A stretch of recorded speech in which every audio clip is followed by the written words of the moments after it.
మన మల్కాజిగిరి పార్లమెంట్ కాన్స్టిట్యున్సీలో భాగంగా కంటోన్మెంట్ కాన్స్టిట్యున్సీలోని లోతుకుంట ఏరియా అన్నానగర్ బస్తీ తర్వాత వైద్యనగర్ బస్తీ ప్రజలకు మన బీద ప్రజలకు మన హెల్త్ క్యాంప్ చేయడం జరిగింది.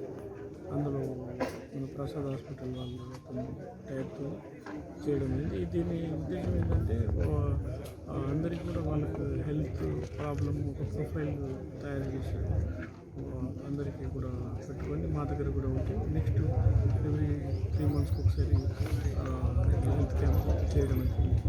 ఇది మన ఆయుష్మాన్ భారత్లో ఒక భాగంగా ఇది చేయడం జరుగుతుంది.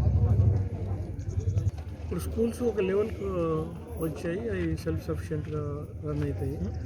కాబట్టి అందులో స్కూల్స్లో ఎన్ని రోజుల నుంచి ఒక 40,000 స్టూడెంట్స్ చదువుతున్నారు. అందులో అఫోర్డబుల్ ఎడ్యుకేషన్, బేసిక్ ఫీ స్ట్రక్చర్తో మంచి సిబిఎస్ఈ ఎడ్యుకేషన్ ఇవ్వడం అయింది. యూనివర్సిటీలో జాబ్లో డిఫరెంట్ కంట్రీస్లో డిఫరెంట్ ఇండియాలో పార్ట్స్లో పనిచేస్తూ ఉన్నారు.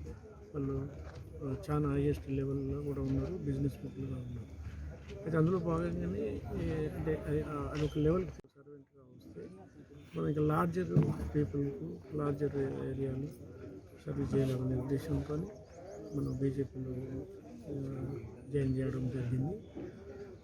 అందులో భాగంగానే మనం బెటర్ ఎడ్యుకేషన్ పాలసీని ఇంప్లిమెంట్ చేసి ఇన్పుట్లో కానీ లేకుంటే మల్కాజిగిరి సీటు ఆశిస్తున్నాం.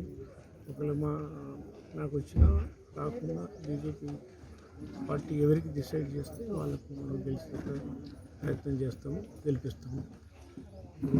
నెక్స్ట్ టైం ప్రైమ్ మినిస్టర్ గారు 3rd టైం కూడా పవర్లో వస్తుంది. ఎన్ని సీట్లు అనేది ఇష్యూ.